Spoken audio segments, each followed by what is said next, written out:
What's going on? I'm Sam, and today I want to talk about screws. So this is where most of my screws live. Starting late last year, I've started switching out these bins from my old work to these containers. I want to make a video about that later, but pretty much we had every single screw of each size in these bins, which are really hard to navigate.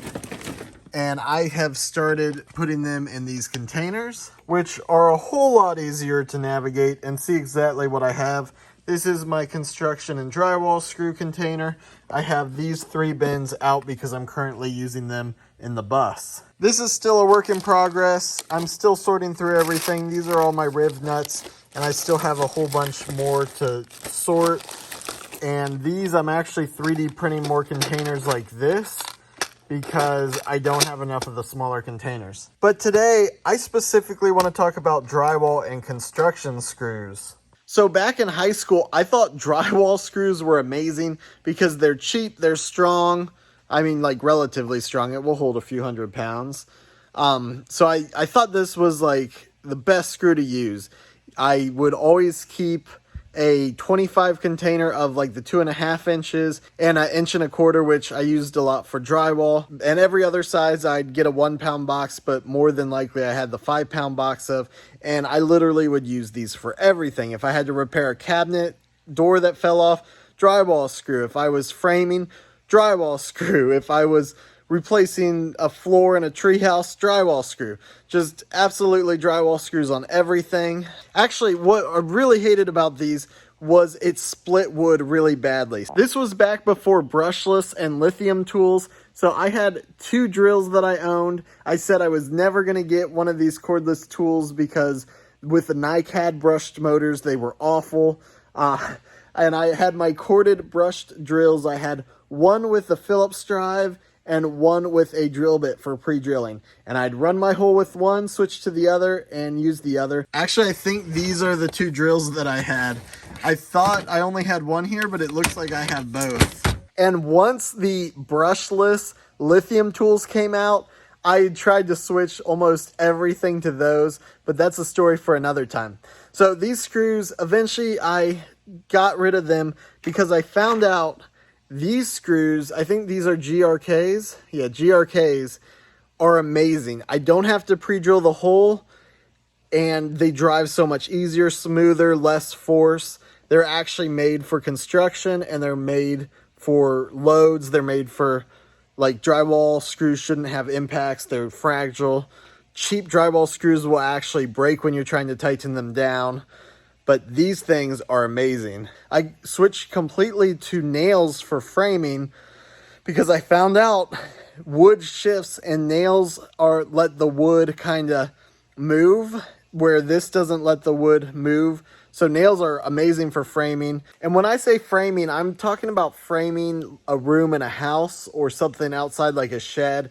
I'm not really talking about the bus builds. For those, I don't think I really use nails at all. Maybe for some of the transitions, but even a lot of the transitions, I'd try and use screws. With the vehicles, I don't want the nails popping out. And with the metal frames in the vehicles, there's not too much shifting you have to worry about. And I'm not really doing a true frame like a house.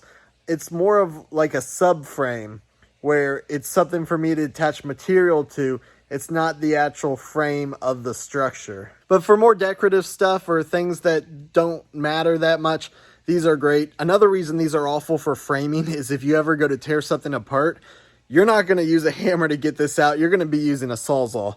So I use a lot of these. They are a lot more expensive than drywall screws, but I value my time, and not pre-drilling every single hole is amazing. So you can see I have a few different sizes of these construction screws.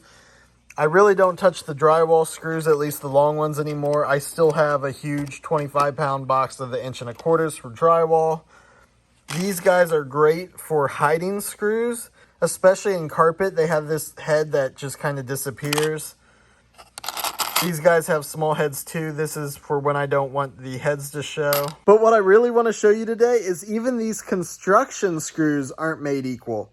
Like these I have loved to use in the bus. I've been using them pretty much as drywall screws to screw the plywood into all the framing, and I can run them straight in with no pre-drilling, and they countersink themselves into this plywood. Everything's amazing. But I ran out of them. They aren't labeled on the head, so they're not GRKs. I didn't know what they were, and I ran to Home Depot to buy some. The container I had them in said number 8 by 1 1/4, which is what they are. So I found these, and I'm like, wow, these will be even better because they have this smooth shoulder.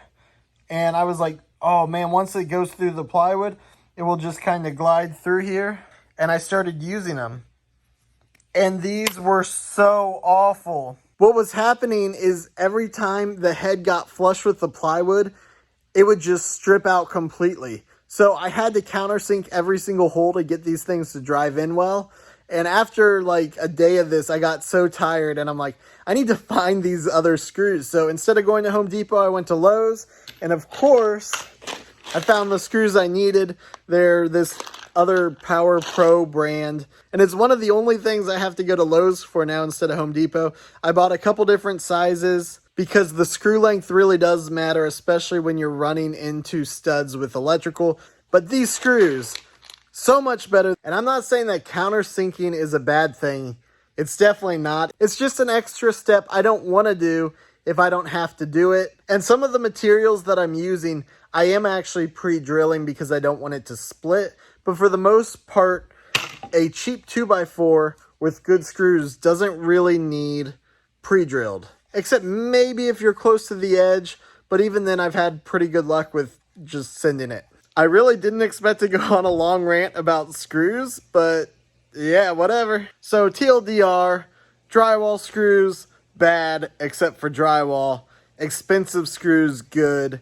And now that I'm not in high school, expensive screws don't actually seem that expensive. I hope this was kind of interesting. Anyway, thanks for watching. I hope you enjoyed this video, and I will see you in the next one. Okay, we're going to test your mechanic level today. Hold on. You are going to pick the 1/4-20 by 1.5" screw. Okay, which one is it? Which one is it, bud? You think it's that one? Joke's on you, there were no 1/4-20s. Those were all construction screws. Oh.